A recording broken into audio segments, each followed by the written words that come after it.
Alors, aujourd'hui, plusieurs personnes ont parlé d'un changement de paradigme. Et moi, je me demandais à certains moments si ce n'était pas tout d'un coup une nouvelle religion qui était en train de... Je suis un peu provocateur. Une nouvelle religion, parce que vous, Raymond, vous avez mentionné l'école sceptique, l'école sceptique qui se garde bien de conclure. No conclusion.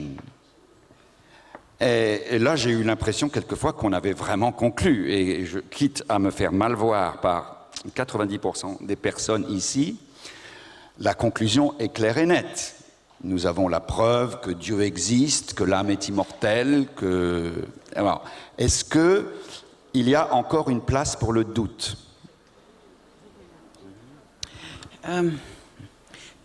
Well, Patrice and I have been friends, by the way, for 41 years now. D'ailleurs, il faut que je vous dise que Patrice et moi, nous sommes amis depuis 41 ans déjà. You know, first of all, this is going to sound evasive, but it's what I really do think. Bon, ça va paraître un peu évasif, mais c'est ce que je pense vraiment. And that is, if someone asks me, do you believe that God exists? I have to say, in all honesty, absolutely not. Donc si quelqu'un me demande est-ce que vous croyez vraiment que Dieu existe, je dois répondre en toute honnêteté, absolument pas. But I go on to explain that number one, I, Raymond Moody, am a very limited human being. Mais je vais vous expliquer. Déjà, avant tout, je suis un être humain très limité. So any belief that I could come to about God, I'm sure would be mistaken in some way. Donc, quelle que soit la croyance à laquelle je peux en arriver, je suis sûr que je vais me tromper d'une façon ou d'une autre. Ça sera erroné. Plus, if you think about that statement or question, do you believe that God exists? The emphasis of the sentence falls on the word exists. Et si on pense à cette phrase, est-ce que vous croyez que Dieu existe? On arrive à la fin de cette phrase au mot existe. Now, as a logician, I could symbolize for you, it'd take about 30 minutes, we could sit down, but I could explain to you, I could symbolize for you logically what the concept of existence is. Bon, il me faudrait à peu près une demi-heure, 30 minutes pour vous, en tant que logicien, pour vous expliquer quel est le concept de exister. But to me, the idea of God is larger than the concept of existence. Mais pour moi, l'idée même de Dieu est beaucoup plus large et vaste que le concept d'existence, ou I can d'exister. symbolize existence for you, I cannot symbolize for you God. Je peux symboliser pour vous, pour toi, Patrice, l'existence, mais je ne peux pas symboliser Dieu. So, what I say is I have a relationship with God. Ce que je dis, c'est que j'ai une relation avec Dieu. I think the God is sort of larger than human concepts. Je pense que Dieu est plus large, plus vaste que le concept humain, que l'idée humaine. So I can say I have a relationship with God, but what I learned from that is that it's hard to form exact concepts and so on. Donc je peux dire que j'ai une relation avec Dieu, mais c'est vraiment difficile, c'est vraiment dur de l'élaborer en termes de concept. And so I do feel that I have what I regard as a relationship with God, but it's something that transcends my ability as a logician to Donc je peux put it dire, in concepts. je peux dire que j'ai une relation avec Dieu, mais c'est quelque chose qui transcende ma capacité à conceptualiser ça.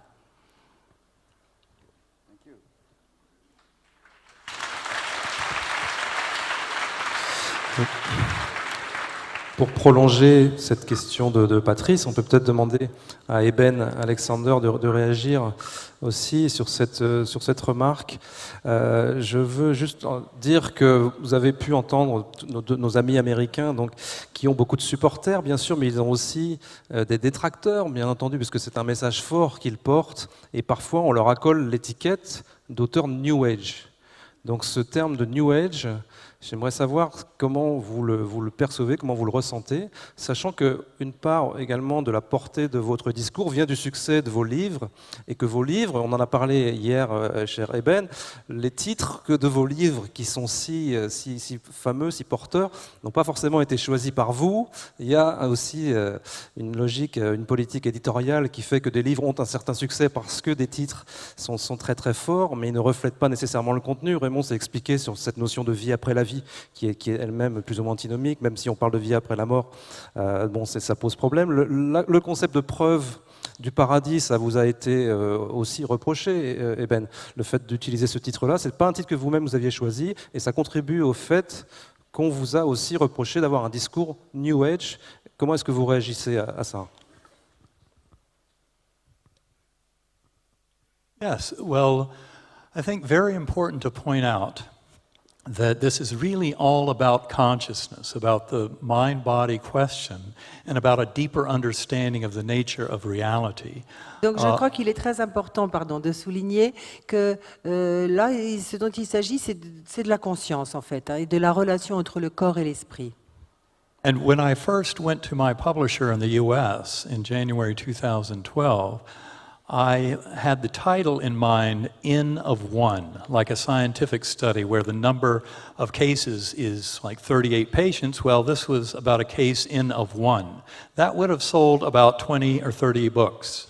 En janvier 2012, vas-y. Alors oui, le titre original qu'il voulait apporter à son livre faisait référence en fait à un terme de recherche clinique, N of one, N de 1. And so, yes, the publisher had the idea of a title, Proof of Heaven, because that is what they saw the book to represent.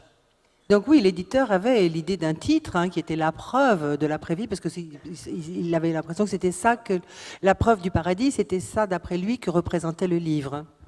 And I said, that is not a good title at all, because proof only applies in mathematics, not in science. And heaven is a concept that has a lot of baggage in various religions that don't have anything to do with the deeper truth of what this is all about. Et donc j'ai dit non, c'est pas du tout un bon titre parce que les preuves sont basées sur les mathématiques, la science, etc. Et il s'agit de conscience et que la notion de preuve ne s'applique pas au domaine de la conscience. Je crois que c'est ça qu'il a dit. The God that I encountered is beyond any possible words or description. There is no way to convey the power, majesty, and awe of that infinite loving force in any kind of human language. Le Dieu que j'ai rencontré est bien au-delà de tout ce qu'on peut imaginer. Il n'y a aucun moyen de le représenter sous aucune forme de langage. La puissance et cette dimension d'amour est impossible à traduire dans le langage. And I knew coming back to this world that God, that infinite power of love, absolutely loves Christians, Hindus, Jews, Buddhists, Muslims, skeptics, atheists, bloggers. That God loves all. Et je peux dire que ce Dieu que j'ai rencontré, cette puissance infinie d'amour, aime les chrétiens, les juifs, les musulmans, les athées, les sceptiques. Dieu les aime tous. And this is really all about our oneness and connection. As conscious beings, we have a very direct connection with that infinite healing power of that unconditionally loving creative force of the universe. Et c'est vraiment d'unité qu'il s'agit là, du fait que nous sommes tous un, unicitude, certains disent même. Et de cette force guérissante, cette puissance infinie d'amour. And the message far transcends simplistic religious dogma. This is based on empirical evidence of human experience. Le message transcende toutes les croyances religieuses et ça se voit à travers toutes les preuves empiriques qu'on a pu avoir. So this is absolutely not about starting some new religion. It's about acknowledging the original message of the prophets, whether it be Buddha, Christ, Muhammad. They all were teachers of love, compassion, and mercy, and their message has been hijacked. Donc il ne s'agit absolument pas de créer une nouvelle religion en aucune façon. Il s'agit juste de justement retrouver le message des prophètes, le Christ, Mahomet, Bouddha. Oui, c'est bon. So it's really about acknowledging a much deeper connection between us all, and one that is truly based in love and in togetherness. And it's that simple. Donc c'est très simple en fait, il s'agit juste de reconnaître cette connexion entre tous les êtres et cette connexion d'amour. C'est aussi simple que ça. Thank you, Eben.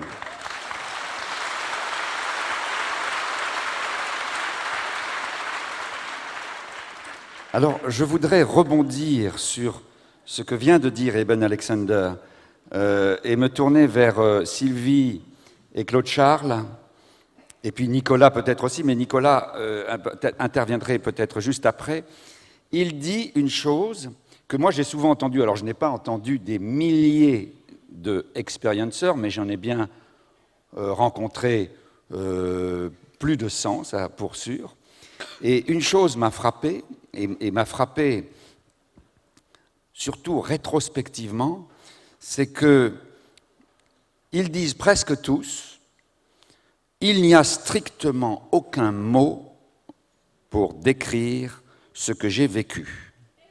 Moyennant quoi, une fois c'était un psychanalyste c'était après que j'ai écrit La Source Noire, je préparais un autre livre, un psychanalyste qui voulait me voir, c'était donc un psychanalyste classique, il faisait très attention à chaque mot qu'il prononçait, il demandait à me voir, et j'entre dans son cabinet et il me dit « Que voulez-vous que je vous dise ?» Je lui dis « Je ne sais pas, c'est vous qui m'avez demandé de venir. » Il dit « Oui, mais que voulez-vous que je vous dise ?»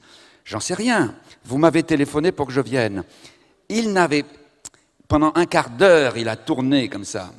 Et d'autres sont moins attentifs et passant de ce moment où ils disent il n'y a strictement aucun mot et qui fait qu'ils devraient se taire, ils ne peuvent pas se taire parce qu'ils ont besoin de raconter leur truc et ils sautent immédiatement dans une histoire très longue avec des tas de détails. Et puis ensuite, il y a des journalistes comme moi qui viennent et puis on écrit des livres énormes et on profère une foule de mots sur ce qui n'a pas de mots. Et donc, est-ce que vous avez réfléchi à ça ? Déjà, moi, je suis très surpris parce que je croyais que la thématique du colloque, c'était la conscience. Puis voilà, pas que maintenant, elle s'appelle Dieu, la conscience. Et donc, il y a quelque part quelque chose qui me choque là. Comme si les personnes qui ont atteint certains états avaient déjà une limitation. Ils se sont mis dans cette étiquette, et puis à partir de là, ils tourneront, ils n'avancent plus. Ils n'arrivent pas à sortir de cette espèce de figure dogmatique qu'ils ont mis à la conscience. Alors qu'on est censé être là pour essayer de comprendre la conscience et qu'on est en train de comprendre qu'on n'a pas encore compris la conscience. Alors, si elle s'appelle Dieu, pourquoi pas ? Et je suis même très choqué de ça, parce qu'à certains moments, on est carrément chez les bisounours. On n'est plus dans la réalité de la conscience, de cette recherche, de cette interrogation, qui n'a pas de réponse, quelque part, qui a une réponse pour des personnes qui vont vivre certains états modifiés de conscience, mais des états extrêmement extrêmes, où ils vont vivre ce qu'on appelle l'unité, cet état d'omniscience, mais que moi je préfère appeler omniconscience, justement, parce que c'est des états où ne règne que la conscience. C'est ce qu'on appelle en physique quantique le vide quantique, depuis des millénaires la vacuité, c'est-à-dire ce vide plein, ce vide où il y a tous les possibles, justement. Et pourquoi tout d'un coup quelque chose se crée à partir de là, c'est justement parce que l'incarnation, le mental humain revient et va créer toutes ces fantasmagories qui sont réelles, c'est sûr, mais qui sont issues d'une création conditionnée et non pas libre.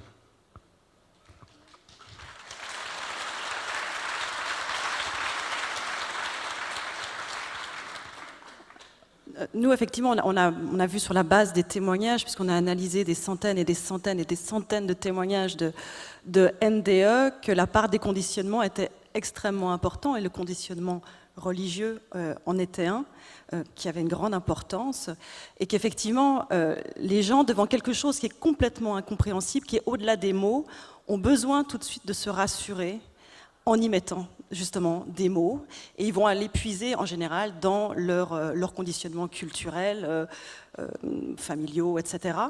Et certains vont parler de Dieu, mais certains vont dire moi, ce que j'ai rencontré, c'est moi-même. C'est moi, ce que je peux dire, c'est moi à un autre niveau, ou c'est une partie de ma conscience, mais on ne va pas parler de Dieu. Donc là, on est effectivement dans une interprétation et qui, pour nous, comme l'a dit très justement Claude Charles, est une limitation. Nous, comme je l'ai dit ce matin, on pense que ce type de recherche, effectivement, il ne peut pas se faire sans une forme de spiritualité. Mais une forme de spiritualité, ça n'a rien à voir avec la religion et avec des dogmes et avec des croyances. C'est une recherche de sens, essentiellement, parce qu'effectivement, si on envisage que la vie ne s'arrête pas avec la mort du corps physique, ça pose des questions sur le sens de l'existence. Et puis, ça passe aussi par une recherche intérieure, un vécu intérieur, une reconnexion intérieure avec quelque chose, avec un état dans lequel on est justement au-delà des mots et d'une compréhension intellectuelle, où on va entrer dans un état où il n'y a plus de questionnement, mais que des réponses. Et on ne va surtout pas mettre le mot de Dieu ou quoi que ce soit. C'est juste un état de plénitude et de compréhension. Enfin, on peut y mettre plein de nouveaux mots, mais de nouveau, on s'enferme dans quelque chose. C'est quelque chose qui est assez indescriptible. Et comme l'a dit Claude Charles ce matin, je pense qu'il y a un moment où la recherche va buter sur des questions sur lesquelles l'intellect humain ne peut pas accéder. Et il va forcément y mettre des projections qui vont être de l'ordre du conditionnement, ou alors il faut qu'il passe dans un vécu. Et à ce moment-là, il n'y a plus de mots. Est-ce que Nicolas aimerait ajouter quelque chose ?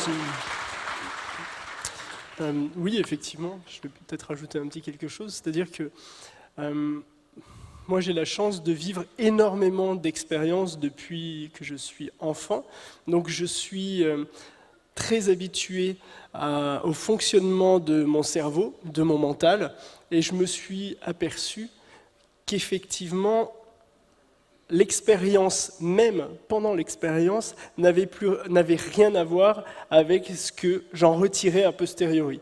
C'est-à-dire que mon cerveau va reconstruire quelque chose à partir d'un flot de données qu'il va avoir, et il va le reconstruire avec tout son background, tout ce qu'il a appris, tous les conditionnements, tout l'environnement qu'il connaît.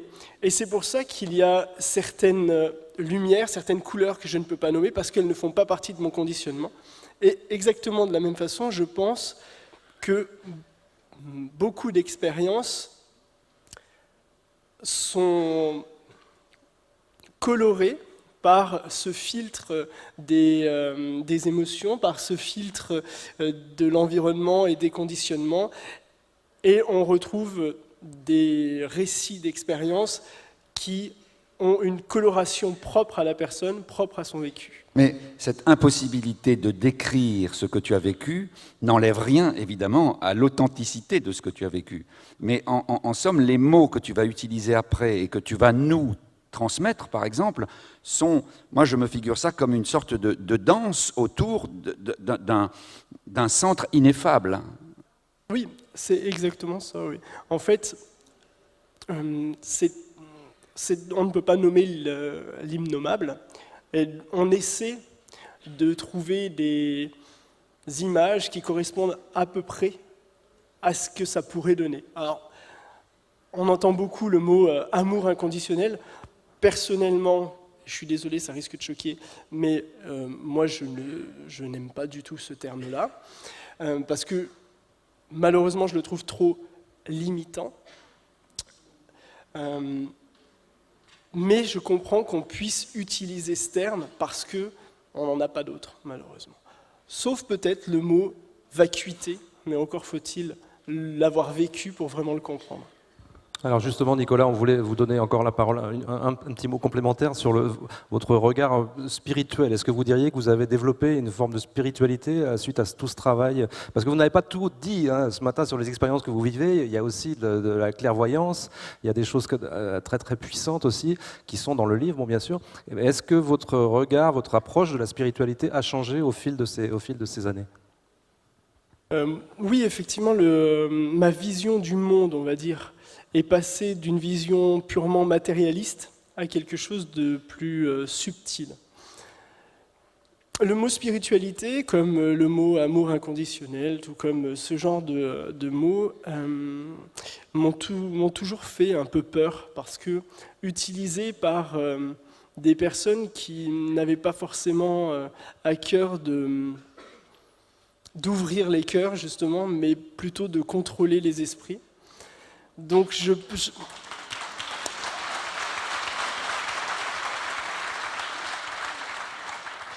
Donc c'est pour ça que ce ne sont pas forcément des mots que moi je vais utiliser. Mais effectivement, ma vision du monde a totalement changé. Elle était déjà un peu différente parce que je vis ça depuis que je suis enfant, mais en travaillant, en développant les autres capacités, en voyageant toujours plus loin dans cette conscience, oui, effectivement, le monde n'est pas tel qu'on le perçoit. Alors, une question anecdotique, mais qui me trouble. Tu racontes, ou je crois bien que tu racontes que quand de temps en temps, tu sors de ton corps pour aller voir tes parents, par exemple, eux ne te voient pas, mais le chien te voit. Alors, oui, effectivement. Alors, est-ce qu'il me voit? Je ne sais pas, il ne me l'a jamais dit. Sent. Mais il me sent, effectivement. C'est vrai que l'ancien chien de mon père, avec qui j'avais un rituel particulier quand j'arrivais à la maison, lorsque j'étais en sortie de corps, lorsque je me projetais chez mes parents et que je voyais mon chien et que j'allais jouer avec mon chien, eh bien, il exécutait le rituel qu'on avait ensemble et puis les gestes qu'on avait ensemble. Et avec le temps, mes parents ont accepté ce que je vivais grâce aux expériences scientifiques qu'on a fait. Parce que c'est facile comme ça, c'est plus facile pour ma mère de l'accepter. Mais j'adore ma mère. Mais donc du coup ma mère m'a dit mais oui effectivement parfois le chien faisait ces espèces de petits pas assez particuliers qu'il faisait lorsque j'étais physiquement là. Est-ce que les animaux ont une perception différente de la nôtre? Je suis persuadé qu'ils ont une vision beaucoup plus simple de la vie, beaucoup plus simple de la conscience, et donc ils se prennent moins la tête.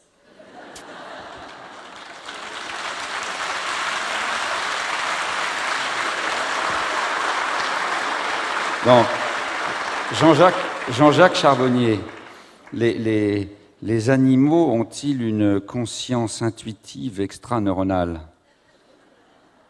Ben oui, parce qu'ils ont très peu de conscience analytique, donc ils sont tout à fait dans la conscience intuitive extraneuronale, et d'ailleurs ils ont des prémonitions, des intuitions. On n'a trouvé aucun cadavre d'animaux dans les vestiges du tsunami.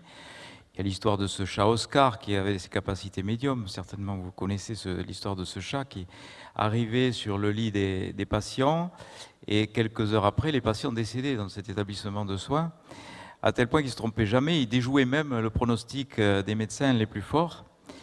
Bon, il est sûr que la personne qui voyait arriver ce chat sur son lit, c'était pas très encourageant, mais il se trompait jamais. Mais pour en revenir à ce que nous venons de dire par rapport à Dieu et à l'existence d'une vie après la vie, pour moi, ce n'est pas du domaine de la croyance, c'est du domaine de la connaissance. C'est un petit peu comme si on se plantait devant la tour Eiffel et qu'on dise « je ne crois pas à la tour Eiffel ». Voilà.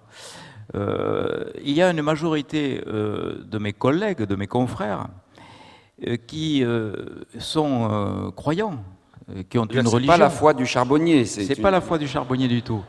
Ils ont une religion, ils sont musulmans, catholiques, protestants, juifs, enfin orthodoxes, etc.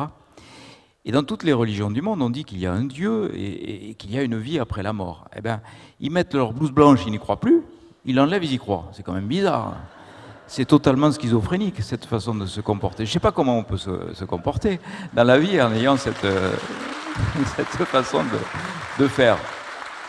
Donc je crois qu'aujourd'hui, nous avons suffisamment de preuves, faisceaux de présomption, certes, davantage de preuves dans la balance, si on est objectif, pour dire qu'il y a bien une vie après la vie, plutôt qu'il y a le néant après la vie.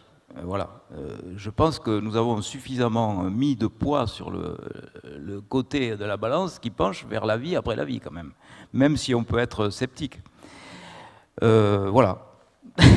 Cela dit, dans ton dernier livre, tu pousses quand même, enfin tu vas vite en besogne, dans la mesure où tu commences ton livre, si j'ai bonne mémoire, en disant ça y est, la science, la médecine officielle a reconnu tout ça, parce qu'un étudiant dont tu dirigeais la thèse a passé une thèse qui a eu une mention très bien, à Dijon, je crois, c'est ça? Non, à Reims. Disons à Reims. Que j'étais tellement content de ce progrès. Tellement content que des scientifiques, un jury de thèse, dans un doctorat en médecine, en général, on ne peut pas mettre n'importe quoi, donc ça doit être validé par un jury de thèse. J'étais tellement content que dans la discussion, bon, j'avais dirigé une thèse de doctorat en médecine à Bichat sur ces expériences de mort provisoire. D'ailleurs, je crois que le médecin qui a passé sa thèse est là. Et là, bon, il était pressé, on n'a pas fait vraiment un travail de fond, on a fait plutôt un travail, une mise au point sur ce qui avait été publié jusqu'alors, mais pas de travail personnel. Et là, cet étudiant a vraiment travaillé.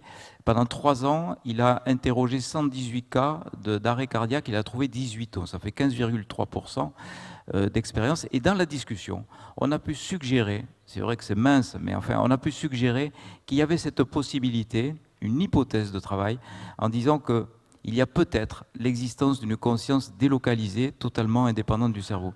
Et oui, je suis désolé de le dire, mais je considère que c'est quand même un progrès, parce que jusqu'à présent, à ma connaissance, on n'avait jamais eu ça dans un document officiel de médecine. Et je trouve que c'est un progrès, même s'il est petit. Ceci dit, je comprends tout à fait le docteur Moody dans son approche et son intelligence pour donner du sens au non-sens, parce que c'est une façon de voir la vie tout à fait différente avec, comme il l'a dit, si on est trop dans une direction, on va négliger les côtés. Et lui, il a encore, à son âge, c'est lui qui nous donne cette preuve de jeunesse qu'il faut regarder dans tous les côtés à la fois. Oui. Merci beaucoup. Merci. Oui, Jean-Jacques Charbonnier, ce matin, parlait de toute façon d'un modèle qui est réfutable. Hein, on a parlé de réfutabilité, on a parlé de Karl Popper en introduction de ce colloque. Donc c'est vrai que c'est important aussi de dire qu'on cherche. Et Raymond Moody lui-même aussi dit qu'il demande qu'à être contredit. Finalement, c'est comme ça que la réflexion avance. Hein. Une question pour Emmanuel Ransford, qui nous a parlé de physique quantique, donc avec ses mots à lui, mais quand même avec des concepts essentiels dont on a saisi, je pense, la plupart. Je voulais vous demander si vous étiez intéressé justement à ce rapprochement qui a été fait par les pères fondateurs de la physique quantique avec les spiritualités orientales, parce qu'on a beaucoup parlé de philosophie grecque, on a parlé un petit peu de christianisme aussi. Vous savez mieux que moi sûrement que les pères fondateurs de la physique quantique se sont qui tournés vers l'hindouisme, qui vers le taoïsme ou le bouddhisme. C'est Frédéric Lenoir ce matin qui a parlé du concept de non-dualité, qui est central dans l'hindouisme, notamment dans une partie qu'on appelle l'Advaita Vedanta, et le fait que toute notre expérience du réel est une expérience de conscience, c'est quelque chose qui est au cœur justement de la physique quantique. Est-ce que c'est un rapprochement que vous avez vous-même effectué? Alors, il y a peut-être 2 choses que je voulais dire de façon préliminaire, c'est que les expériences subjectives spirituelles du genre de celle de Eben pour un scientifique, il y a toujours un problème avec ça, c'est-à-dire même si elles sont réelles et qu'elles révèlent une véritable réalité, le problème pour un scientifique, c'est que c'est non transférable. Je l'ai vécu, j'y crois, il n'y a pas aucun doute pour moi, subjectivement, mais si j'en parle à quelqu'un d'autre, l'autre a le droit de me prendre pour un fou et tout ça, je ne peux pas transférer le côté conviction, le côté vécu, le côté de preuve. Donc ça, c'est un handicap. C'est pas pour dire que ça n'existe pas, c'est juste pour dire que par rapport à la science, c'est un handicap et que donc la science des gens j'allais dire rationnel, a quelques réticences à intégrer ça, même si par ailleurs ils reconnaissent que ça existe. Voilà, je suis un peu dans cette situation-là. Qu'est-ce que je peux faire de ça? C'est valable pour toute expérience de conscience banale, oui et non, ordinaire, parce qu'on n'a pas accès à l'expérience à la première personne de l'autre. Pardon. Je continue. Alors, il a été dit quelque chose d'important par notre expérienceur, et on va le retrouver en physique quantique, et ça fait aussi partie de mes préliminaires. Mon deuxième préliminaire, c'est que quand je vis quelque chose, et quand je vais le transformer en mots, il y a les Italiens qui disent traduttore et traditore. Le traducteur, c'est un trahi, c'est une trahison. La traduction, c'est une trahison.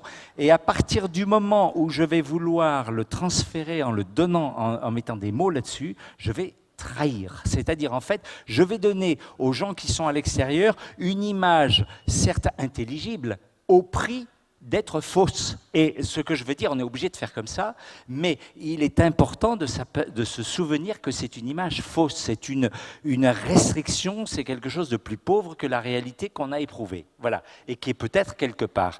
Et on retrouve la même chose en physique quantique. Par exemple, quand on vous dit, je lis des trucs de vulgarisation, on nous dit, avant que je mesure une particule, elle est en 2 points, elle est en 2 endroits à la fois, et je la mesure, elle n'est plus que dans un seul endroit. C'est faux, c'est la même chose. Par exemple, même chose, la notion de localité et de non-localité. Une particule, par exemple, dans la mesure où c'est décrit par un paquet d'ondes, elle est locale. Les particules de cette table, elles sont bien ici. Et en même temps, elles sont à l'infini dans l'espace. La preuve, c'est que la non-séparabilité me prouve bien qu'il y a quelque chose de ma particule qui est ici, qui est à l'autre bout de l'univers. Alors là aussi, c'est local, c'est non local. Ce que je veux dire, c'est que nous avons une simplification conceptuelle qui est quelque part un mensonge. Ce n'est pas un mensonge, c'est une simplification. Et quand on va élaborer une réflexion à la fois scientifique et philosophique là-dessus, on raisonne sur une figure fausse. Et donc ce qui va émerger de ça est faux. Je dis pas, on est obligé de passer par là, mais je dis qu'il faut, you keep a pinch of salt. Il faut toujours garder présent à l'esprit que les éléments de mon discours sont un appauvrissement et quelque part un mensonge, c'est-à-dire ont un coefficient d'erreur non négligeable par rapport à la réalité. C'est très très important, sinon je vais élaborer une nouvelle religion ou tout ce qu'on veut et ça sera faux. Voilà, ça je voulais le dire. Alors, je vais enfin répondre à la question pour dire que, par exemple, on a dit beaucoup de choses qui, à mon avis, sont de l'ordre du contresens entre l'objet observé et l'observateur. C'est ni vrai ni faux. Pareil, comme si on dit une particule c'est local ou non local, c'est ni vrai ni faux. Et là, on est dans le même registre d'une simplification. En plus, on n'a pas tout à fait compris ce que c'était que la réduction du paquet d'ondes. Et enfin, je passe là-dessus. Et donc, du coup, que nous a obligés à comprendre la physique quantique, c'est que la logique classique de la physique classique était fausse. Du coup, on a pris un point de fuite, on est allé chercher en Orient une logique qui échappait au cartésianisme, si je puis dire, qui était une autre logique, et on s'est dit, tiens, il y a un rapprochement entre les deux. Je me permets de dire que c'était peut-être un peu prématuré et un peu superficiel, mais ça c'est moi. Ne me croyez pas forcément. Mais donc, on a mis un discours là-dessus qui peut-être, si on va au fond des choses, est pas tout à fait juste non plus.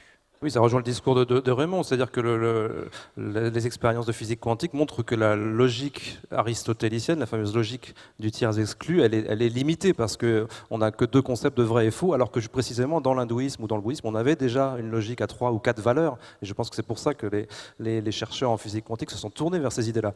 Quand on dit qu'un électron est à la fois onde et particule, ça veut dire aussi qu'il n'est finalement ni l'un ni l'autre. Il est autre chose qui se présente sous une forme ou sous une autre. Voilà, alors moi, disons, ce que j'essaye d'avancer comme nouvelle vision des choses dans la physique quantique, c'est que d'une part, c'est qu'en fait, comment dire, déjà la particule, elle n'existe pas au sens de la particule classique, mais que la matière quantique a été obligée d'inventer des pirouettes un peu bizarres qui ne sont pas comprises aujourd'hui.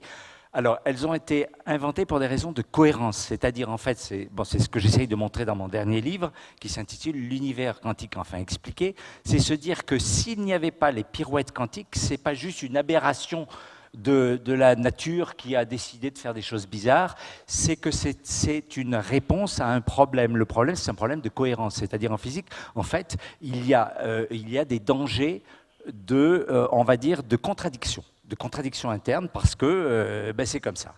Et donc, chaque fois que la nature se trouve confrontée à un danger de vraie contradiction, elle est obligée d'innover parce qu'elle ne peut pas se permettre d'une certaine façon d'être contradictoire. On le voit tous les jours, a priori, la nature elle n'est pas contradictoire. Elle est au prix d'avoir inventé des pirouettes, et ces pirouettes, ça constitue les bizarreries quantiques. Ça, c'est la première idée. La deuxième idée, c'est que ces pirouettes qu'on n'arrive pas à comprendre, c'est parce que, à mon humble avis, ce n'est qu'une hypothèse pour l'instant, on n'a pas compris que c'était une manifestation de l'invisible psychique. Alors quand je dis psychique, encore une fois, c'est le début, c'est la partie basse de la problématique de la conscience, y compris de la problématique d'une conscience de nature surnaturelle. Mais en fait, là aussi, je me permets de penser en tout cas, qu'il n'y a pas de discontinuité, il n'y a pas plusieurs consciences, il y a, je dirais, une gradation.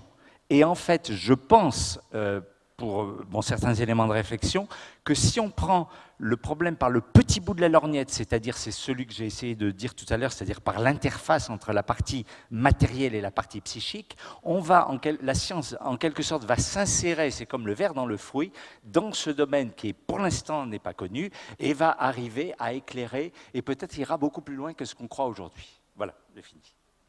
Merci.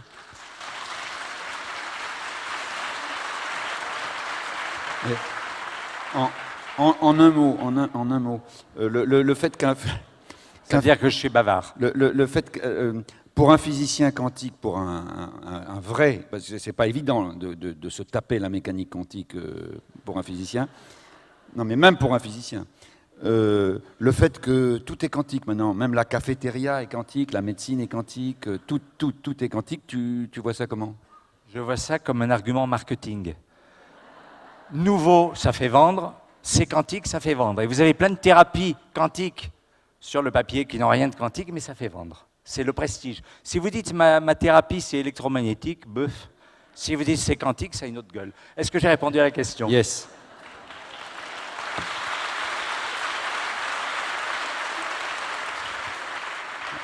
Raymond, tout à l'heure, à propos de cohérence et d'incohérence, on a entendu, mais c'est vraisemblablement soluble dans une vision large, vous nous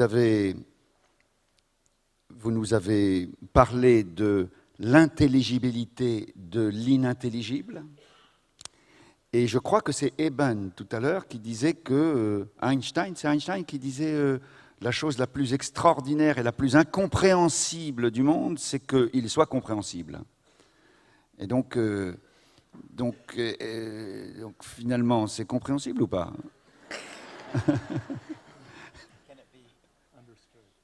Is it understandable or not? Finally, is it understandable or not? Well, I would have to see it in a slightly different context. On va voir ça. J'ai besoin de voir ça dans un contexte légèrement différent. Let me put it this way. Je vais le dire comme ça. I must confess, and this sounds very pedestrian, but there is only one reason why I use the rational process. Ça paraît un peu pédant, mais il y a une seule raison pour laquelle j'ai utilisé le processus rationnel. And that is quite frankly because it is fun to reason. Et franchement, c'est tout simplement, si je me suis penché là-dessus, c'est parce que c'est sympa, c'est rigolo de raisonner. To me, it is just a delightful experience. Pour moi, c'est tout simplement une expérience délicieuse. To try to find out something by applying logical principles. D'essayer de comprendre quelque chose, de piger quelque chose en appliquant les principes logiques, les principes de la logique. And I have never really been able to understand people who start with a presupposition or an idea that they already believe, Et j'ai jamais pu comprendre les gens qui commencent par un présupposé, une présupposition ou une idée à laquelle ils croient, and that they try to put together a chain of arguments that will establish what they already believe. à laquelle ils croient déjà, et ils essayent d'établir, mettre en place toute une chaîne d'arguments pour démontrer ce à quoi ils croyaient déjà. To me, the fun of the process is going through the process as rigorously as one can, Pour moi, l'amusement du processus, ça consiste à suivre le processus de la façon la plus rigoureuse possible and to see what comes out on the other end. et de voir ce qui sort au bout. That's the joy of discovery to me. Pour moi, c'est ça la joie de la découverte. And I like to say that I don't want to know that there is an afterlife. Et moi, je dirais que je n'ai pas envie de savoir qu'il y a une après-vie. What I want to know is whether there is an afterlife. Ce que je veux savoir, c'est si il y a une après-vie. And the joy of Je ne veux pas savoir qu'il y en a une. logic and reason to me is the exploration and the potential for finding out new things. Et la joie de l'exploration, la joie de ça, c'est l'exploration justement, et le potentiel qu'il y a là-dedans. And as I look at the history of logic, I am fascinated by the way that things that we would call spiritual experiences play into the very origin of the rational way of thinking. Et dans l'histoire de la logique, moi, ce qui me plaît, c'est de voir qu'il y a ces expériences spirituelles qui sont vraiment au cœur même, enfin au début même de l'origine de la pensée. To go back to, say, 500 BC, Pour revenir à 500 ans après Jésus-Christ, it is a Bi- very, avant Jésus-Christ, oui. it's a very paradoxical thing to say that in a pre-literate culture, there is no such thing as the concept of truth. Il est très intéressant de dire que dans une culture avant l'écriture, il n'y a pas le concept de vérité n'existe pas. Obviously, things were in antiquity either true or false, but the point is that no one had ever conceptualized that notion of truth. Bien sûr que même à cette époque-là, dans And the l'Antiquité, reason for this has to do with the fact il y avait des choses qui étaient fausses et des choses qui étaient vraies, mais le concept même de la vérité n'existait pas. Et ça c'est dû au fait that the very first inkling that human beings will have that some things are the case independently of what anybody thinks about it is in the process of what we call deduction. c'est que arriver à déterminer si quelque chose est ou pas, ça reposait sur le principe même de la déduction, le processus même de la déduction.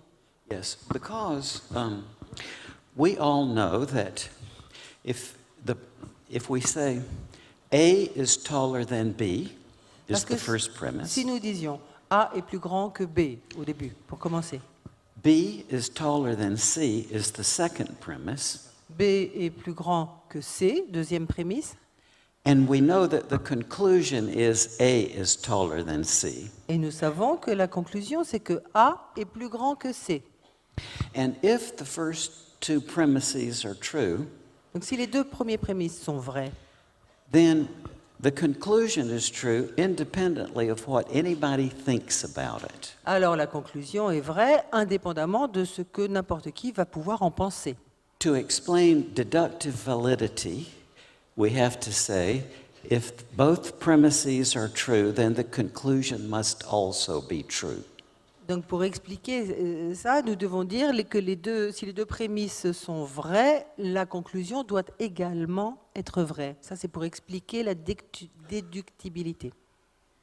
Now, in a pre-literate culture, people are unable to hold the premises in their head long enough to see the necessary connection to the conclusion.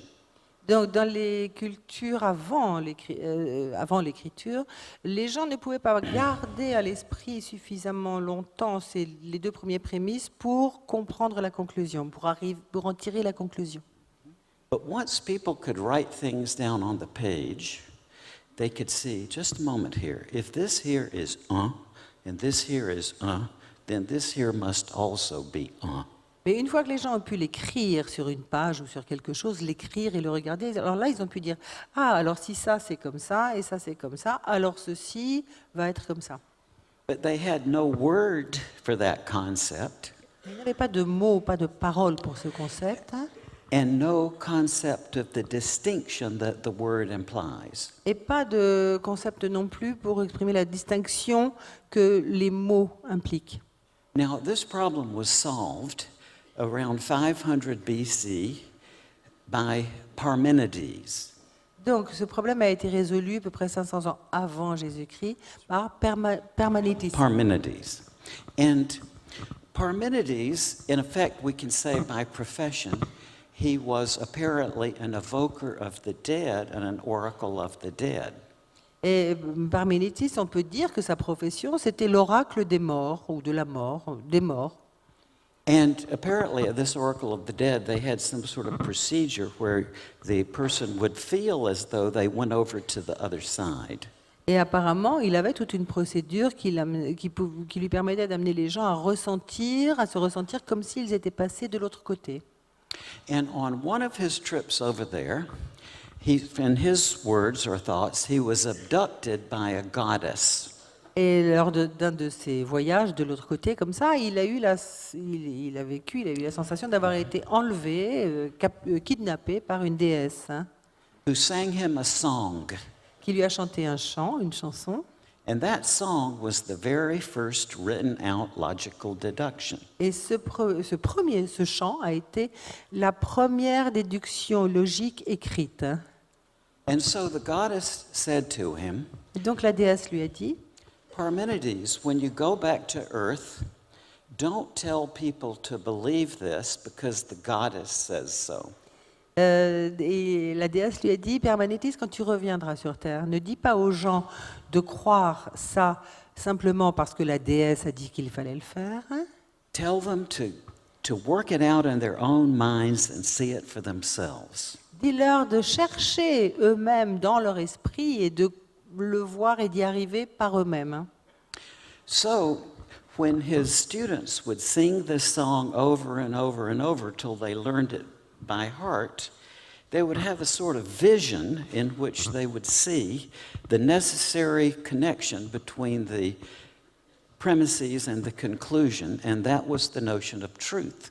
Et donc, quand ces étudiants, par la répétition incantatoire de ce chant, arrivaient à cette déduction justement de la vérité. C'est ce chant, la répétition qui leur a permis d'arriver à la déduction de la vérité.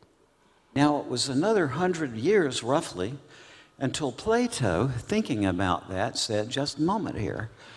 We know that there are some sentences that are the case, no matter what anybody thinks about it, and that is the quality of truth. Et donc, c'est 100 ans après seulement, d'ailleurs, que Platon a réfléchi à ça et a dit, nous savons qu'il y a certaines choses, et nous savons que ces choses-là sont vraies, que c'est la vérité. And he said, by the same token, there are other sentences that are not the case, no matter what anybody thinks about it, and those are the quality we call truth. The quality we call falsehood. Et il a dit, et il y a d'autres choses, nous savons, en les suivant comme ça par déduction, que ces choses-là, nous savons qu'elles sont fausses.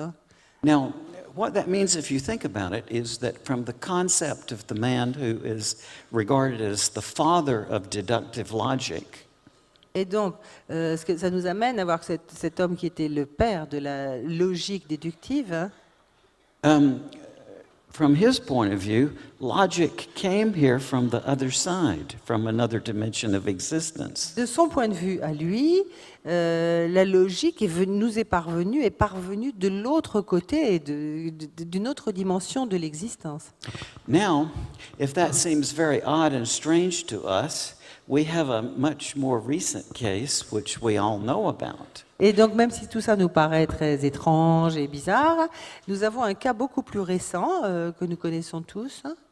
And that if you remember the story of the man we all know as René Descartes, Et si nous nous rappelons de l'histoire d'un homme que nous connaissons tous, qui est René Descartes, In his dream, yes, when he prayed to God to send him some sort of method to find out the truth.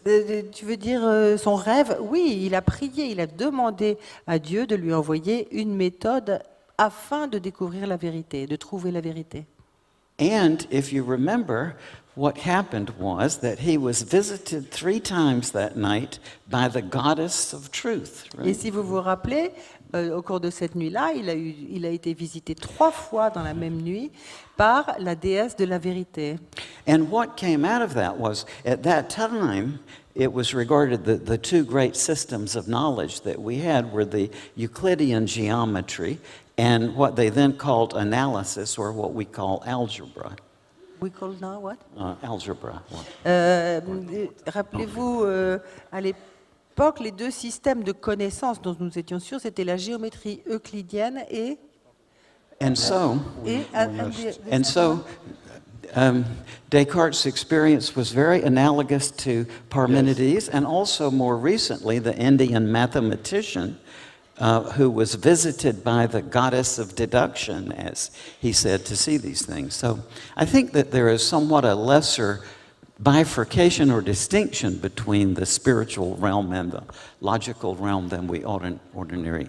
Et donc Descartes a été visité par cette déesse de la vérité, et je crois qu'il parlait de mathématiciens indiens, je crois, qui a eu la même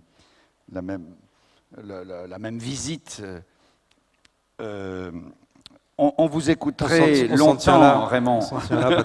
On a une dernière prise de parole quand même de Patrick Tellier, hein, Oui, qui n'a pas eu la vas-y. parole, et puis on va prendre des questions de la salle. Oui, hein. oui, Oui, à toi. donc Patrick Tellier, quelques mots quand même, parce que vous avez présenté donc le rapport de l'Église avec les EMI. Il me semble que ce regard a évolué parce qu'au début, il y avait comme une certaine gêne vis-à-vis de ces phénomènes qui en fait amenaient les expérienceurs, comme on dit, à se passer de l'intermédiation du prêtre, d'une certaine façon. Est-ce qu'aujourd'hui, les autorités catholiques ont un regard qui a évolué sur ce sujet-là? Et est-ce que vous-même, votre livre a été bien reçu par l'évêché, les autorités?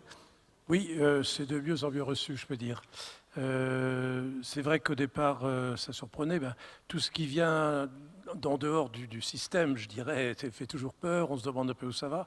Mais là, il y a de plus en plus de faits qui font que l'Église catholique, au niveau des évêques que je connais, un certain nombre, mon livre a été préfacé par un évêque, il y a des prêtres évêques donc, qui ont travaillé aussi là-dessus, comme Monseigneur Aupetit, qui est évêque de Nanterre, qui ont abordé ce sujet et qui reconnaissent que les EMI sont tout à fait compatibles avec la foi chrétienne. Y compris donc, les problèmes de résurrection de la chair, par exemple, c'est quelque chose qui n'apparaît pas dans le EMI. Ou les questions, on a parlé de réincarnation, c'est quelque chose qui ne rentre pas dans le dogme chrétien. Je ne vais pas faire de la provocation. Mais enfin. D'accord. Là, la réincarnation, c'est autre chose. Ben oui, pour la foi chrétienne, il n'y a pas réincarnation, mais il y a la résurrection des corps, c'est-à-dire que notre vie, il n'y en a qu'une. Depuis la conception jusqu'à cette résurrection finale, qui fera que nous retrouverons non pas notre corps avec nos infirmités, avec nos lunettes, etc., mais toute notre histoire, tout ce qu'on a vécu ici sur Terre, qui se prolonge avec cette âme qui est immuable et qui porte notre corps. Qu'est-ce qui est immuable? C'est l'âme, c'est pas le corps. Notre corps, il change continuellement, depuis le zygote, en passant par l'embryon, le fœtus, le bébé. On ne se reconnaît jamais. Notre corps, il change continuellement. Et on sait qu'aujourd'hui, nos cellules se transforment continuellement. La seule chose stable, c'est l'âme. Et l'âme, pour la foi chrétienne, se poursuivra après avec, en fonction de ce qui est dit dans les expériences de mort imminente, une certaine corporéité, puisque les gens qui font cette expérience de mort imminente reconnaissent leurs défunts d'une façon ou d'une autre, savent que c'est bien le grand-père, et même le grand-père qu'ils n'avaient pas connu, mais dont on lui a parlé. Et ils savent que c'est lui. Donc il y a de l'autre côté une corporéité certaine, et moi je suis d'accord avec cet enseignement millénaire que nous retrouverons notre histoire personnelle à travers un corps spirituel, un corps glorieux, bon, qu'on ne peut pas imaginer, mais qui sera notre corps. D'accord. Merci beaucoup pour votre réponse. Alors, je crois qu'il est temps de prendre Alors, des questions. attends, je voulais poser une dernière question juste avant. Alors, ensuite, oui, si parce qu'il possible, nous reste peu de temps. rapidement, vous avez mentionné un peu vite la méditation que vous pratiquez. Et vous pratiquez une méditation qui utilise des sons différenciés, c'est ça? Est-ce que vous pourriez nous dire un petit peu, est-ce que c'est la même méthode que celle du docteur Monroe? Réponse courte, s'il vous plaît. Eben, réponse courte, short. First of all, I would say you cannot think your way to these answers. Thinking is wonderful, logical thought, all of those things are great. But at the end of the day, to truly come to some of this deepest knowing, it does involve going within. And the answer to your question is yes, it's a differential sound frequency similar to the methods of Robert Monroe that he talked about, that he called hemisync for hemispheric synchronization. It's loosely termed binaural beats. Oui, c'est similaire, excusez-moi, mais j'ai du mal à l'entendre. C'est similaire aux travaux du docteur Monroe, etc. Il appelle ça hemisync, hein, la synchronicité entre les deux hémisphères. C'est de ça qu'il s'agit. C'est une méthode qui consiste à envoyer des fréquences différentes dans chaque oreille. Voilà. Et vous pratiquez cela 2 à 3 heures par jour, vous dites. C'est ce que vous avez dit tout à l'heure ou je me suis trompé? Yes, if I can. I mean, it may be 2 o'clock in the morning, given my schedule, but yes, I try to meditate daily, an hour or two. And tomorrow at our workshop, I'll talk a lot more about how useful that's been in my journey. It has enabled me very much to reconnect to my NDE in a very active fashion. Oui, j'essaye de méditer au moins 1 heure ou 2 par jour.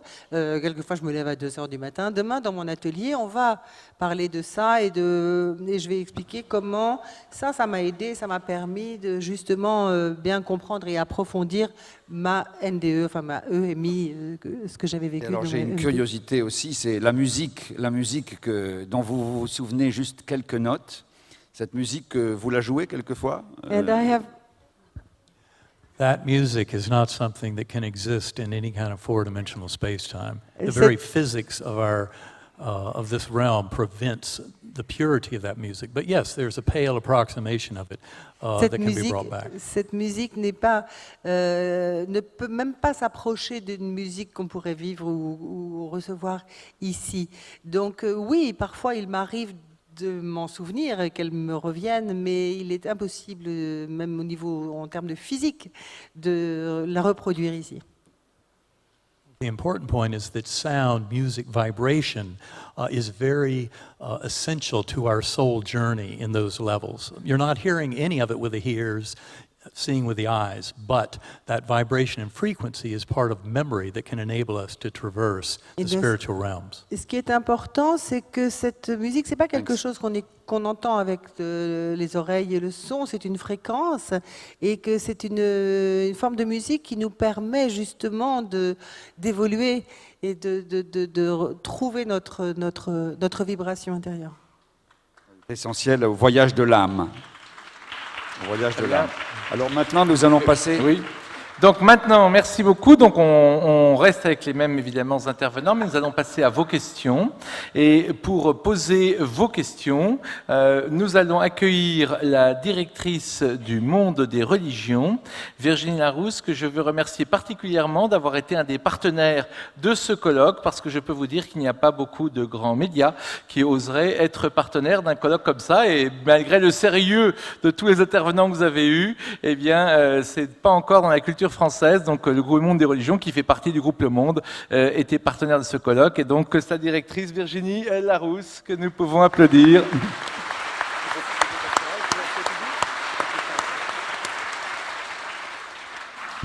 Bonsoir à toutes et à tous. Vous avez été très nombreux à poser des questions, donc je suis désolée d'avance. Forcément, on a dû faire un choix compliqué. Donc, on a essayé de classer les questions par thématique, grande thématique. Et je vais demander donc à nos intervenants de répondre de la manière la plus concise possible, de manière à essayer de prendre un maximum de questions. Donc tout d'abord une question sémantique, même si vous l'avez abordé un petit peu à l'instant. Beaucoup de personnes en fait se demandent finalement quel est le lien entre âme et conscience et entre esprit et conscience. Quelle définition finalement, est-ce que l'esprit est la conscience ou est-ce que l'âme est la conscience? J'en sais rien, moi je ne suis pas un grand... Je pense que l'âme est porteuse de la conscience pour moi. L'âme, elle existe toujours, elle est toujours présente. La conscience, notre conscience, quelquefois, comme on le disait ce matin, quand on est dans le coma ou dans un état... ou même quand on dort, notre conscience, elle n'est plus vraiment réelle, elle n'est plus présente. Enfin, elle est là, mais on n'est pas conscient. Donc pour moi, c'est ça. Alors l'esprit, pour moi, c'est l'esprit, c'est l'âme avec cette dimension spirituelle. Alors ça dépend de ce qu'on appelle esprit. Il y en a, comme certains disent, l'esprit, c'est l'intelligence, c'est le raisonnement. Bon, on peut le voir comme ça. Pour moi, l'esprit...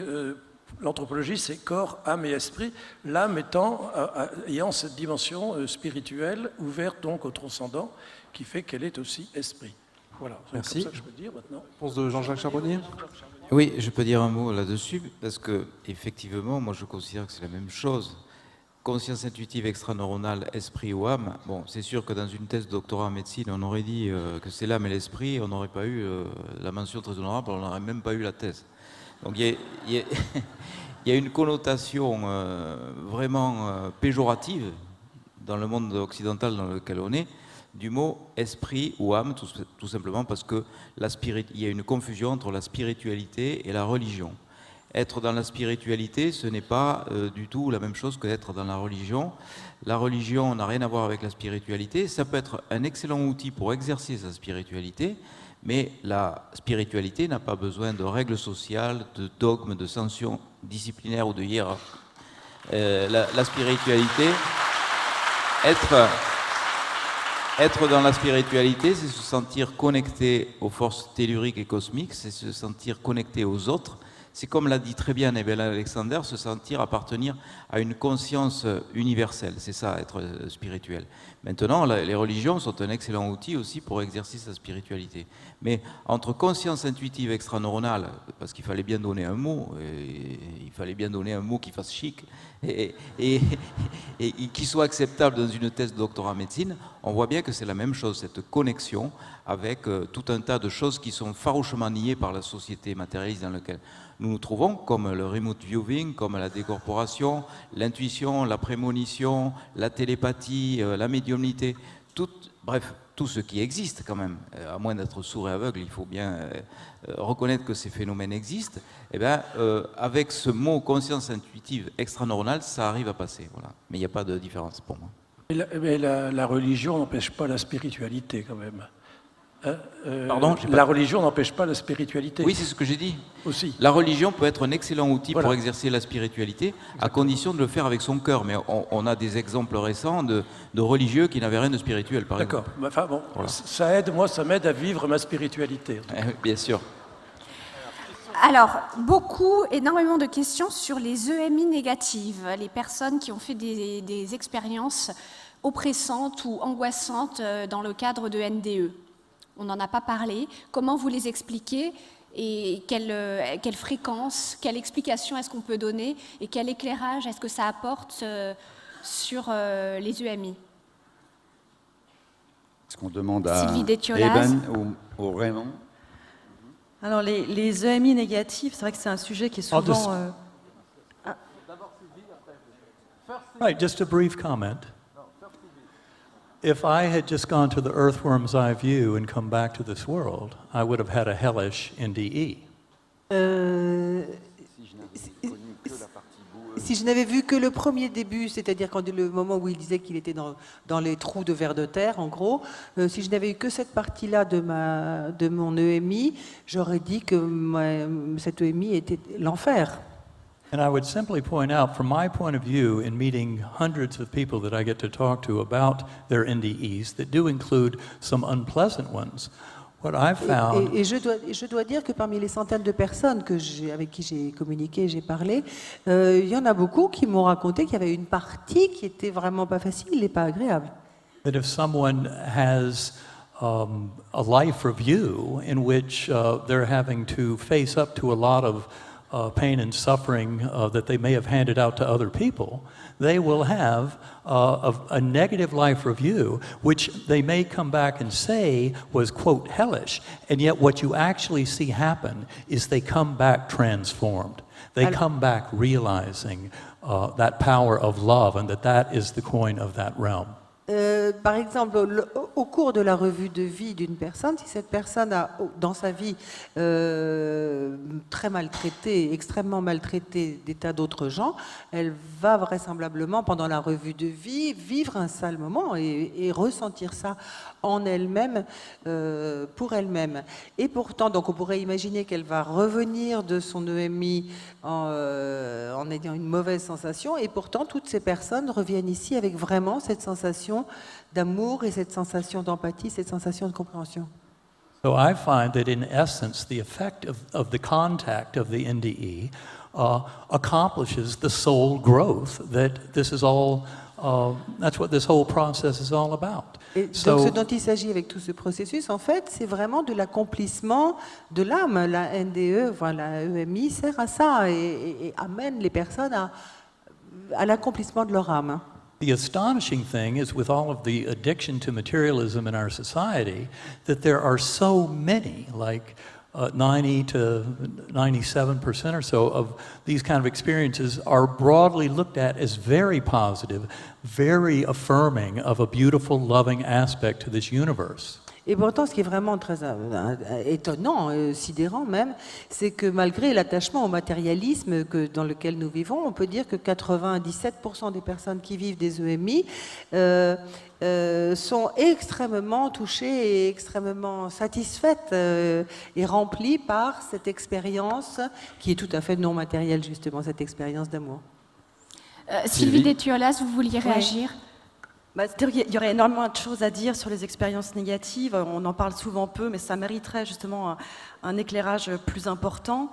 On a peu de témoignages, mais on a vraiment des témoignages qui sont assez terrifiants de personnes qui reviennent, qui n'ont absolument pas vu ni l'amour, ni la connaissance, qui ont été soit dans des environnements, on va dire, de nature plutôt infernale, qui ressemblent assez à nos clichés d'une vision de l'enfer, comme on a pu...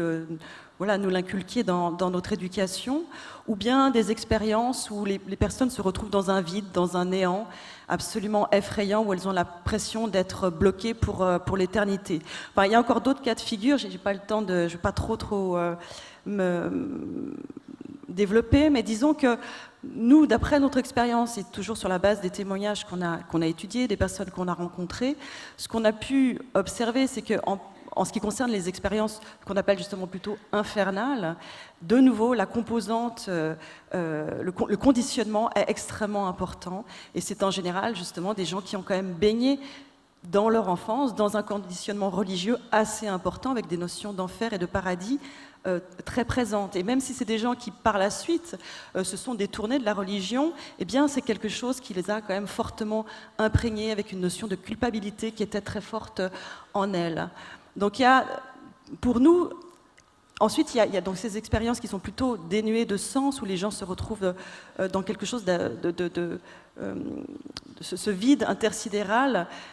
Et là, c'est assez étonnant parce que ça rejoint souvent une étape qu'on retrouve dans les expériences positives, c'est-à-dire que souvent, les expériences positives vont commencer par cette étape de vide, de noir, hein, qui est souvent décrit comme le tunnel, mais parfois simplement comme un espace noir que la personne doit traverser. Et on a un peu l'impression que dans ces moments-là, eh bien, les gens paniquent, en fait, certaines personnes paniquent, et que la peur prenant le dessus, eh bien, elles vont jamais voir ce petit point de lumière que d'autres vont pouvoir expérimenter, et qu'à partir de là, comme dans cet état-là, en fait, la pensée est créatrice, elles vont conditionner le déroulement de leur expérience qui peut prendre une connotation de plus en plus négative, avec des choses assez effrayantes, avec souvent des formes géométriques qui se moquent d'elles, qui sont assez ironiques parce qu'elles ne se rendent pas compte que finalement, rien n'a vraiment de sens. Enfin, voilà, pour nous, ce qui me semble très important, c'est l'état psychologique de la personne au moment où l'expérience a lieu, et son état psychologique aussi en général. Et on pense qu'une des causes, en fait, à l'origine de ces expériences négatives, c'est soit les conditionnements, soit alors aussi les conditionnements donc religieux ou psychologiques, et toutes les peurs qui peuvent être en jeu à ce moment-là. Voilà, il y aurait beaucoup d'autres choses à dire, mais je ne veux pas entrer trop dans J'en les raconte une qui est quand même exemplaire dans La Source Noire. J'en racontais une qui était très étonnante parce que c'était celle de Nancy Bush, qui était la directrice exécutive de IANS, c'est-à-dire la International Association for Near-Death Studies, c'est-à-dire le réseau de scientifiques fondé par Raymond et par Kenneth Ring au début des années 80, et la directrice qui avait été embauchée là pour faire un travail administratif, qui ne savait pas de quoi ça parlait, me prend un jour à part, me dit ferme la porte, je vais vous dire un truc horrible, ces gens-là sont tous fous, elle parlait de vous, hein, complètement fous, parce que moi je l'ai vécu le truc, et c'est horrible, et elle me raconte une NDE en cours d'accouchement, où elle est sortie d'elle-même, elle s'est retrouvée dans un vide, et elle était entourée de figures atroces, et ça lui faisait encore peur d'y penser. Des années après, je lui dis mais c'était quoi, et elle me le décrit, etc. Ça serait trop long, mais c'était le signe yin-yang. Elle était entourée de signes yin-yang, et elle me dit c'était affreux parce que ça disait vrai, faux, vrai, faux, vrai, faux. Et elle me dit, alors à ce moment-là, je me suis rendu compte que ces horribles philosophes français, Sartre, Camus, avaient sans doute raison, tout est vrai, tout est faux, c'est affreux. Et elle ne s'en était pas remise. Et je lui disais, mais c'est merveilleux, vous avez vécu une expérience initiatique, vous avez été entouré comme ça de yin-yang. Non, non, non, taisez-vous, ça me fait peur. Elle était... Voilà. Et de nouveau, on voit justement le rôle du mental à ce moment-là qui va poser une interprétation, alors qu'il n'y avait absolument rien d'effrayant dans ce qu'elle voyait, mais qui va y voir quelque chose d'angoissant. Voilà. Et ce qui est intéressant, c'est que nous, on a remarqué que dans plein d'autres états modifiés de conscience, hein, autres que les EMI, eh bien, on retrouvait cette importance, en fait, où dès que la peur se greffe à l'expérience tout d'un coup va partir dans quelque chose de négatif. Alors soit de l'interprétation de choses comme ça, des concepts assez abstraits que les gens vont ressentir très négativement, ou alors vraiment créer des choses effrayantes. Voilà. On redonne la parole à Virginie. Merci. Beaucoup de questions pour Nicolas Fraisse. Donc, je suis obligée d'en garder que 2. Nicolas, quelle a été votre expérience la plus marquante au cours de vos sorties de corps ? Et est-ce que, en raison de cette capacité particulière que vous avez, est-ce que vous vous sentez investi d'une mission ? Merci pour les questions. Alors, bien choisi. Alors, est-ce qu'il y a une expérience qui m'a particulièrement marqué ? Oui. Une particulièrement, qu'on n'a pas évoquée là aujourd'hui, qui est toujours dans la lignée des sorties de corps, ça a été la sortie de corps et l'incorporation d'un autre. Bon, pour ceux qui ont lu le bouquin, ils ne sont pas étonnés, mais pour ceux qui ne l'ont pas lu, je spoil un peu. Donc en gros, à une période donnée, au lieu de faire une sortie de corps habituelle avant de m'endormir et de me retrouver comme chaque soir dans le cosmos, je me suis retrouvé dans le corps de quelqu'un d'autre. Et en l'occurrence, c'était un corps qui ne me plaisait pas physiquement, je suis désolé, mais c'est comme ça, ça arrive, et qui était fan de foot, ce qui n'est pas mon cas. Et je me suis retrouvé en fait bloqué dans ce corps, sur un fauteuil, en train de regarder un match de foot et essayer de digérer une choucroute peut-être, ou quelque chose comme ça. Donc ça a été vraiment une expérience marquante, horrible sur le moment, parce que quand je l'ai vécu, je me suis dit mais c'est pas possible, j'espère que je vais pas commencer à vivre des choses comme ça et rester bloqué dans ce corps qui n'est pas le mien. Et au final, non. J'ai réussi à apprécier ces expériences parce qu'elles se sont renouvelées. J'ai réussi à les apprécier comme de simples expériences de potentialité, voilà, des choses possibles. Je dirais que c'est ça l'expérience que je peux dévoiler ici et qui m'a le plus marqué.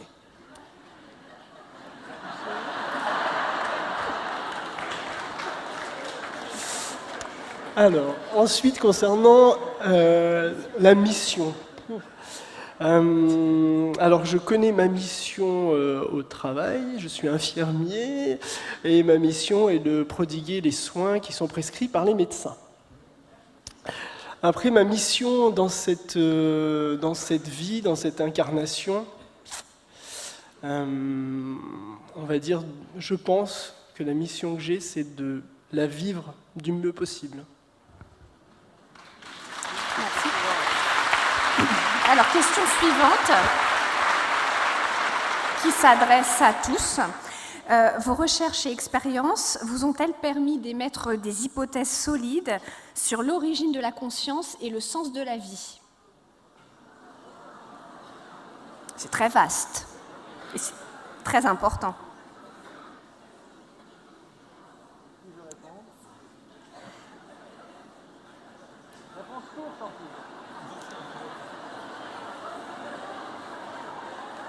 Bon, personne n'ose répondre.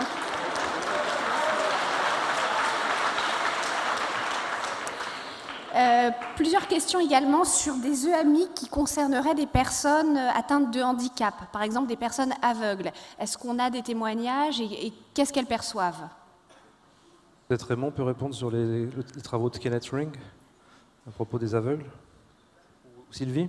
Oui, il y a beaucoup. Il y a des témoignages effectivement de personnes aveugles, parfois aveugles de naissance, qui ont vécu des EMI et qui ont vu pendant leurs EMI. Nous, on a eu quelques cas, et il y a effectivement l'étude de Kenneth Ring aux États-Unis avec Sharon Cooper, où là, ils ont étudié vraiment beaucoup de cas.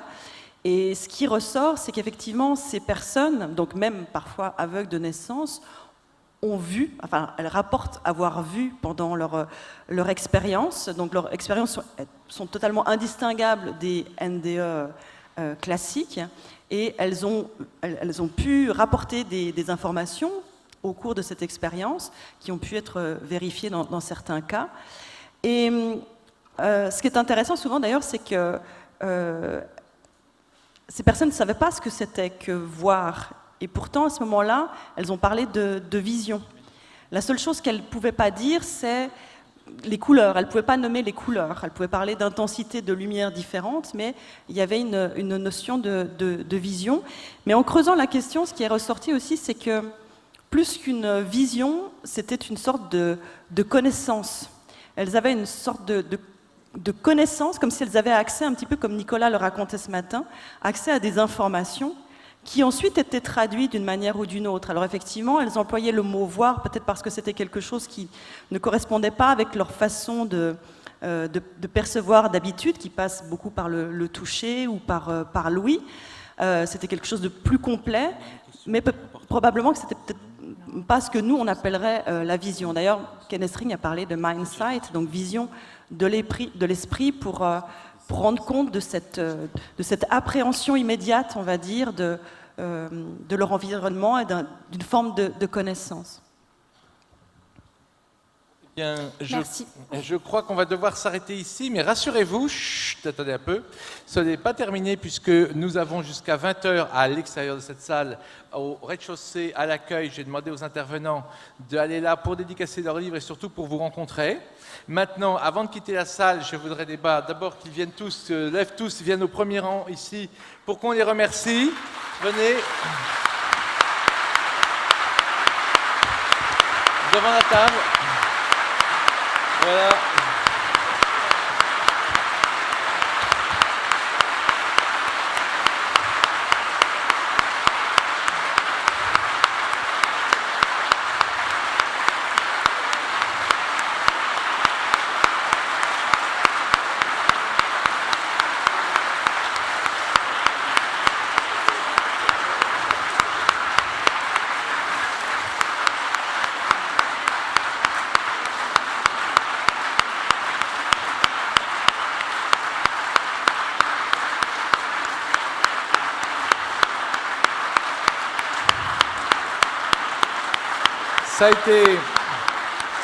Ça a été une journée très belle et très intense et merci d'y avoir participé. Nous aurons, alors logiquement, nous avons les emails de tous les gens qui se sont inscrits sur Eventbrite. Les rares d'entre vous qui ne seraient pas inscrits par Eventbrite, envoyez, si vous voulez avoir des informations sur les vidéos de cette conférence et quand est-ce qu'elles seront disponibles. Donc si vous n'êtes pas été inscrit par Eventbrite, vous faites un email à uipbureau@gmail.com. Je répète, uipbureau@gmail.com. Mais toujours avant de partir, je voudrais vous dire que donc ce colloque a nécessité évidemment des mois de travail, beaucoup de partenaires. Nous avons entre autres eu le partenariat de la revue Inexploré et de l'INRES qui a été très important, le partenariat de Bibouda pour les mailings et pour la vidéo que vous avez vue qui tournait en boucle de teaser de présentation du colloque, le monde des religions de Virginie Larousse, je l'ai déjà cité, le Forum 104. Et je voulais aussi remercier, on ne peut pas les citer, toute l'équipe d'accueil. Il y avait 30 personnes aujourd'hui dans l'équipe d'accueil, mais il y a 2 personnes que je veux vous présenter particulièrement et à travers elles de remercier l'équipe d'accueil et toute l'organisation. D'abord, c'est Dania King, mon épouse, Dania. Car Dania a géré, c'est Dania qui a géré toute la logistique et l'organisation depuis des mois. C'est à elle que vous avez eu affaire. Et elle a été formidable pour l'organisation. Et je ne dis pas ça parce que c'est ma femme. Et Estelle Gerven qui s'est occupée de toute la communication. Estelle, une des meilleures collaboratrices que j'ai jamais eues. J'en ai eu beaucoup. Estelle Gerven. Voilà, avec Dania. Donc un grand merci. Donc un grand merci donc encore une fois à tous nos intervenants et j'espère vraiment que c'est une dynamique qu'on a pu créer aujourd'hui qui pourra continuer à fleurir vers justement l'expérimentation d'un nouveau paradigme, de nouvelles visions du monde dont vous avez vu qu'elles sont riches, non dogmatiques et ouvertes. Merci de votre participation. Et on remercie évidemment bien sûr aussi les éditions Très Daniel et Anne de Constantin qui est là. Voilà. Grâce à Anne de Constantin et aux éditions Très Daniel qu'on a entendu tout à l'heure qui étaient nos partenaires.